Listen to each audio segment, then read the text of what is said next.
Sir 2021 இரட்டை இலை சின்னத்துல போட்டிட்டீங்க, 2026 ஏன் தாமரை சின்னம்? 2021 சட்டமன்ற தேர்தல், அதற்கு முன்பு 2019 நாடாளுமன்ற தேர்தல். நாடாளுமன்ற தேர்தலிலே நான் தமிழ் மாநில காங்கிரஸ் கட்சி, அண்ணா திராவிட முன்னேற்றக் கழகத்தினுடைய தலைமையிலான கூட்டணியிலே நேரடியாக போட்டியிட்டேன். அதன் அடிப்படையிலே எனக்கு ஒரு நாடாளுமன்ற தொகுதியும் பின்னர் ஒரு ராஜ்யசபை தொகுதியும் வழங்கப்பட்டது. அதற்கு பிறகு தொடர்ந்து அடுத்த 2 வருடங்களிலே நடந்த சட்டமன்ற தேர்தலிலே அந்த கூட்டணி தொடர்ந்தது. தமிழ் மாநில காங்கிரஸ் கட்சி அண்ணா திராவிட முன்னேற்றக் கழகத்தினுடைய கூட்டணியிலே தொடர்ந்தது.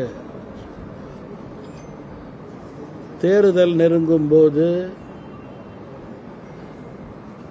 எங்களுக்கு கிடைக்கக்கூடிய சைக்கிள் சின்னம் இன்றைக்கு போல அன்றைக்கும் கிடைக்கவில்லை. அதன் அடிப்படையிலே நான் நேரடியாக இருக்கின்ற கூட்டணி கட்சியினுடைய இரட்டை இலை சின்னத்திலே நான் அன்றைக்கு போட்டியிட்டேன். அதுதான் கூட்டணிக்கு உள்ள நியாயமும் கூட. அதே வகையிலே அதற்கு பிறகு இந்த முறை தேர்தல் ஆணையத்தில் பல முறை எங்களுடைய வழக்கறிஞர்கள் கோரிக்கை வைத்தார்கள், வழக்கு தொடர்ந்தார்கள். எங்களுக்கு கிடைக்கக்கூடிய சைக்கிள் சின்னம் கிடைக்க வேண்டும் என்று. சென்ற பாராளுமன்ற தேர்தலில் கூட 2 வருடங்களுக்கு முன்பு 3 தொகுதியிலே நாங்கள் சைக்கிள் சின்னத்திலே தான் போட்டியிட்டோம் என்பதை நான் நினைவு கூற விரும்புகிறேன். இந்த முறை மீண்டும் சைக்கிள் சின்னம் வழங்க முடியாத ஒரு சூழலை தேர்தல் ஆணையம் கூறியது. 2000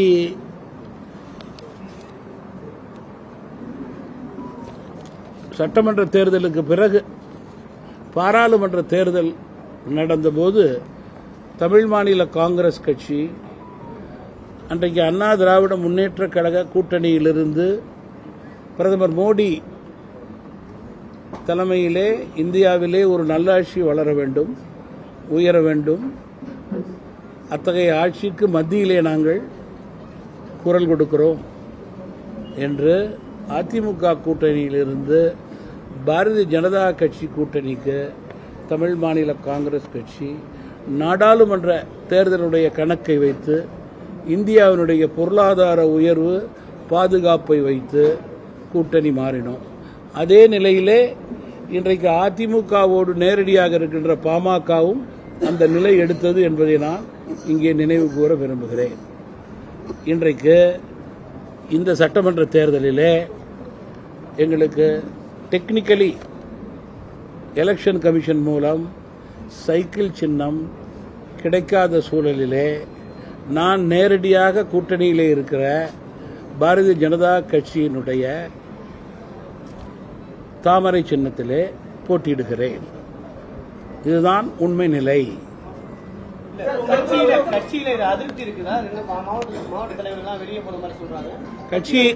கட்சியை பொறுத்த வரைக்கும் நான் இந்த கட்சியை தொடங்கிய பிறகு 4-5 தேர்தலை சந்தித்து விட்டேன். முதல் தேர்தலில் தோப்பு சின்னம், 2வது தேர்தலில் ஆட்டோ சின்னம், 3வது தேர்தலில்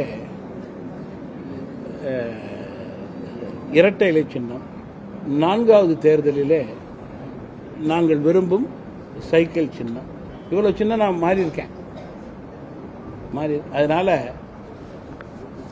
சின்னம் என்பதை விட எங்களுடைய பணியும் முக்கியம், களப்பணியும் முக்கியம், கூட்டணியுடைய பலமும் முக்கியம் என்பதை நாங்கள் உணர்ந்து செயல்படுகிறோம். அதிமுக தமிழகத்தினுடைய முதல் கட்சி, பாஜக இந்தியாவினுடைய முதல் கட்சி. இந்த இரண்டு கட்சியோடும் நாங்கள் கூட்டணியில் இருக்கும்போது டபுள் இன்ஜின் சர்க்கார் என்று கூறும்போது இந்த இரண்டு சின்னமும் அடிப்படையிலே இந்த சின்னத்திலே போட்டியிடுகிறோம். மேலும் நான் பாரதிய ஜனதா கட்சியோடு கூட்டணியில் இருக்கிறேன் என்பதை மீண்டும் வலியுறுத்த விரும்புகிறேன். திமுக பலமா இருக்கக்கூடிய தொகுதிகளை உங்களுக்கு ஒதுக்கி இருக்காங்க அப்படின்ற ஒரு விமர்சனம். நாங்க அதை வேற விதமா பார்க்கிறோம். அமைச்சர்கள் தற்போது மக்களுடைய மனநிலையிலே பலவீனமாக இருக்கிறார்கள். காரணம், நேர்மை இல்லை, வெளிப்படை தன்மை இல்லை, ஊழல்வாதிகளாக பெயரெடுத்திருக்கிறார்கள். எதிர்மறை வாக்கு அமைச்சர்கள் மீது மிக அதிகமாக இருக்கிறது. அதை பயன்படுத்திக் கொள்ளக்கூடிய தேர்தல் வியூகத்தை நாங்கள் முறையாக சரியாக செய்து வெற்றி பெறக்கூடிய உயர்ந்த நிலையை ஏற்படுத்துவோம் என்ற நம்பிக்கையோடு நாங்கள் களத்திற்கு செல்கிறோம்.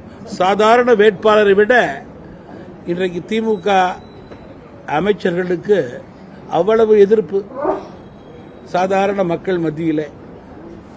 ஒவ்வொரு அமைச்சருக்கும் அவர் துறையின் சார்பிலே ஊழல். எல்லா துறையை சார்ந்தவர்களும் பல அமைச்சர்கள் மீது தங்கள் கோபத்தை காட்டுவதற்கு இதுதான் நேரம் என்று காத்துக் கொண்டிருக்கிறார்கள். இந்த நல்ல நேரத்தை தமிழ் மாநில காங்கிரஸ் கட்சி உறுதியாக பயன்படுத்திக் கொள்ளும். மக்கள் மத்தியிலே ஊழல்வாதிகளை எடுத்துச் சொல்லும்.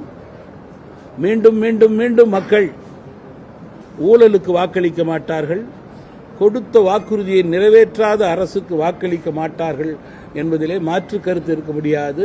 அதன் அடிப்படையிலே இது போன்ற தொகுதிகளை எல்லாம் நாங்கள் பலமாக கருதி போட்டியிலே இறங்குகிறோம்.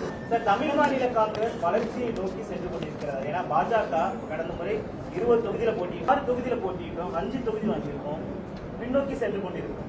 அப்படின்னா இன்றைக்கு மிக சிறப்பாக நம்முடைய அன்புமணி அவர்கள் தன்னுடைய கட்சியை நடத்தி கொண்டிருக்கிறார். 23 சீட்டிலிருந்து அவர் குறைஞ்சா அது தப்பா? கம்யூனிஸ்ட் கட்சி குறைந்தால் அது தப்பா? அது வாதம் கிடையாது. சட்டமன்ற தேர்தலிலே ஒத்த கருத்தோடு நம்முடைய கட்சிகள் வெற்றி பெற வேண்டும், கூட்டணி வெற்றி பெற வேண்டும் என்றால் அதற்கு கிவ் அண்ட் டேக் இருக்க வேண்டும். அதற்கு எடுத்துக்காட்டாக தமிழ் மாநில காங்கிரஸ் கட்சி மற்ற கட்சிகளோடு இணைந்து செயல்பட்டது என்ற திருப்தி எனக்கு இருக்கிறது. காங்கிரஸ் கட்சி கடுமையாக விமர்சனம் பண்ணுது. திரு மூப்பனாரோட ஆன்மா மன்னிக்காது சொல்லி ஒரு விமர்சனத்தை முன்வைக்கிறாங்க. காமராஜ் ஆன்மா காங்கிரஸை இனிமேல் மன்னிக்கவே மன்னிக்காது. காமராஜ் எமர்ஜென்சியில் அவ்வளோ கஷ்டப்பட்டார். இன்றைக்கு எந்த கட்சியோடு காங்கிரஸ் கூட்டணி இருக்கிறது என்பதை மட்டும் நான் கோடிட்டு காண்பிக்க விரும்புகிறேன். இன்றைக்கு பாஜக இந்தியாவிலே மக்கள் விரும்பும் கட்சியாக இருக்கிறது. அதன் அடிப்படையிலேயே தொடர்ந்து 3 முறை ஆட்சிக்கு வருகிறார்கள்.